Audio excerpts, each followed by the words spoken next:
So dito sa ating latest satellite image, mas malapit na po ito dito sa Babuyan Islands. Actually, ito ay nasa coastal waters na ng Camiguin Island at meron pa rin itong lakas ng hangin na umaabot ng 75 kilometers per hour at pagbugso na umaabot ng 90 kilometers per hour. Ito ay kumikilos pa west-northwest sa bilis na 25 kilometers per hour.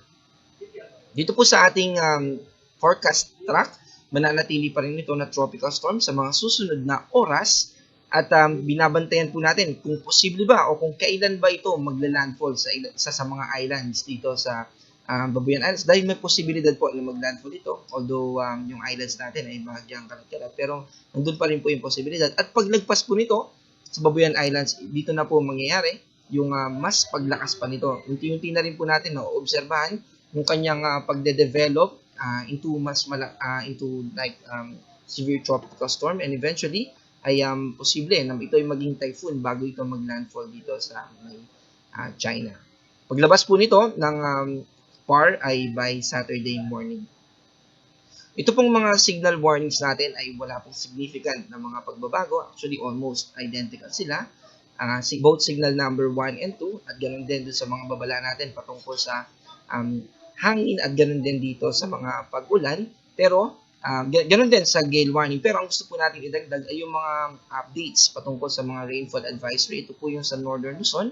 Ito naman po yung sa NCR. Ibig sabihin ay naka-yellow alert po dito sa may probinsya ng Zambales at ganoon din sa northernmost part ng Bataan. Ito po nakakulay dark na blue. Ito po yung kasalukuyan na nakakaranas ng mga pag-ulan at ilang bahagi ng Tarlac. At yung mga naka-light blue naman po ay yung mga ina-expect natin na posibleng pag-ulan sa susunod na 2 hanggang 3 oras. Dito naman po sa Visayas ay may mga pag-ulan po na nakakaapekto dito sa Palawan. Ito po yung specific location sa Palawan at yung Negros Occidental.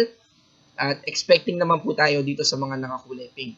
Dito naman sa ating Mindanao Pag-asa Regional Offices ay may mga pag-ulan po na nakakaapekto. Ito po yung moderate to occasionally heavy rains dito sa ilang bahagi ng Zamboanga Peninsula. And then yung light blue naman po, ito yung makakaranas pa lamang ng mga pag-ulan dahil nakaka-obserba po tayo ng mga kaulapan na posibleng magbuhos ng mga ulan, ng mga pag-ulan sa susunod na 2 hanggang 3 oras. Also, in addition po dun sa minomonitor natin na si Quiapo ay may binabantayan din po tayo na cloud cluster na nasa labas ng Philippine Area of Responsibility. Sa ating pong TC threat potential ay naka-low chance po ito. Ibig sabihin ay may potential na ito ay maging isang bagyo. Pero dahil po naka-low chance ito, may posibilidad din na ito ay mag-dissipate or malusaw na rin sa mga susunod na araw.